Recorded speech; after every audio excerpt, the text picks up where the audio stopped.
നമസ്കാരം. നമ്മളിന്ന് സംസാരിക്കാൻ പോകുന്നത് കാത്തിരിപ്പിന്റെ കനൽ എന്ന പുസ്തകത്തെ കുറിച്ചാണ്. ശ്രീ സിജു വിജയൻ വെള്ളനാട്, എൻ്റെ പ്രിയ സുഹൃത്ത് സിജു വിജയൻ വെള്ളനാട് എഴുതിയ നോവലാണ് കാത്തിരിപ്പിന്റെ കനൽ.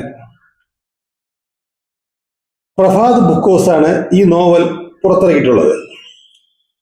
140ഓളം പേജുകളുണ്ട്. 29 അധ്യായങ്ങളിലായിട്ടാണ് ഈ പുസ്തകം വികസിപ്പിക്കുന്നത്.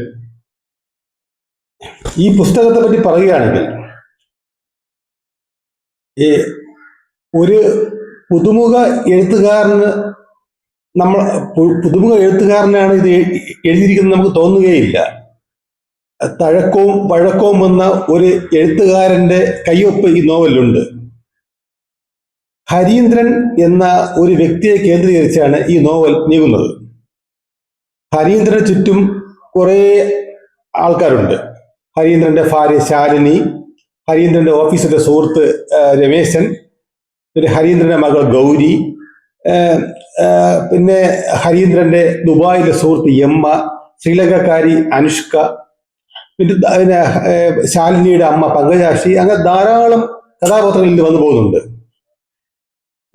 കണ്ണൂർ ജില്ല കേന്ദ്രീകരിച്ചാണ് ഈ കഥ പ്രധാനമായി നീങ്ങുന്നത്. നമ്മുടെ സാംസ്കാരിക തലസ്ഥാനമാണ് നമുക്ക് തൃശ്ശൂർ. തൃശ്ശൂർ കഴിഞ്ഞ് നമുക്ക് സാംസ്കാരികമായി അറിയപ്പെടുന്ന ജില്ലയാണ് കണ്ണൂർ. കണ്ണൂരിനെ പറ്റി നമ്മൾ അവിടെ പ്രത്യേക രാഷ്ട്രീയ കാലാവസ്ഥ ഉണ്ട്. എന്നിരുന്നാൽ രാഷ്ട്രീയത്തെക്കാളും ഉപരി കണ്ണൂരിൽ നമുക്ക് തെയ്യം, കൂടിയാട്ടം, പിന്നെ അവിടുത്തെ ഗ്രാമീണ ഭംഗി, ഇതെല്ലാം നമ്മൾ പെട്ടെന്ന് ഓർമ്മ വരും. പല സിനിമകളിലും നമ്മൾ കണ്ടിട്ടുണ്ട്. ഇപ്പൊ കണ്ണൂർ എന്ന സിനിമ തന്നെ, മനോജ് കെ ജയരാജ് കണ്ണൂർ എന്ന സിനിമ തന്നെ നമുക്കറിയാം. അത് മാത്രമല്ല പല സിനിമകളിലും നമ്മൾ കണ്ണൂരെ പറ്റി പശ്ചാത്തലമായ സിനിമകളുണ്ട്. ഈ ബുക്ക് വായിക്കുമ്പോൾ ആദ്യ അവസാനം കണ്ണൂർ പോയി താമസിക്കുന്ന ഒരു പ്രതീതി ഉണ്ടാവും. കണ്ണൂർ പ്രധാന പശ്ചാത്തല കണ്ണൂരാണെങ്കിലും തിരുവനന്തപുരം ഉണ്ട്, ദുബായ് ഉണ്ട്.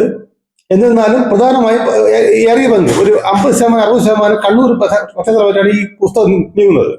കണ്ണൂരിലെ ഗ്രാമീണ ഭംഗിയും, പിന്നെ കണ്ണൂരിലെ ഓരോ വ്യവസായങ്ങളും, പിന്നെ കണ്ണൂരിലെ ഓരോ ആൾക്കാരുടെ ഭാഷകൾ, കണ്ടിനി, ഇണ്ടിനി, അങ്ങനെ പല ഈ കണ്ണൂർ ഭാഷ അതെല്ലാം ഈ പുസ്തകത്തിൽ പ്രതിപാദിച്ചിട്ടുണ്ട്.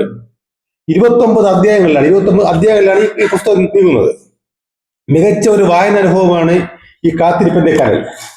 ഇതാണ് കാത്തിരിപ്പിന്റെ കനലിന്റെ ബുക്ക്.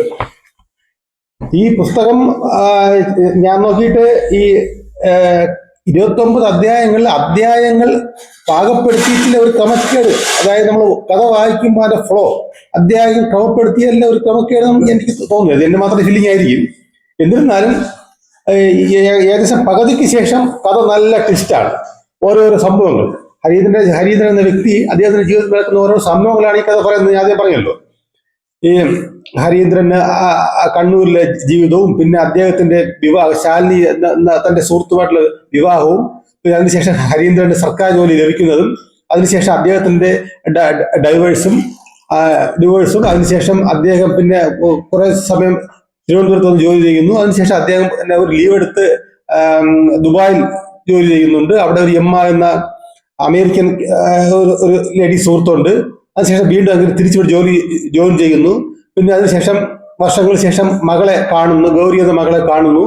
പിന്നെ അതിനുശേഷം ഇദ്ദേഹത്തിന്റെ ഭാര്യയെ ശാലിനിയെ അദ്ദേഹം അവസാനം കണ്ടുമുട്ടുന്നുണ്ട്. ഡൈവേഴ്സ് ആയതിന് അവസാനം കണ്ടുമുട്ടുന്നുണ്ട്.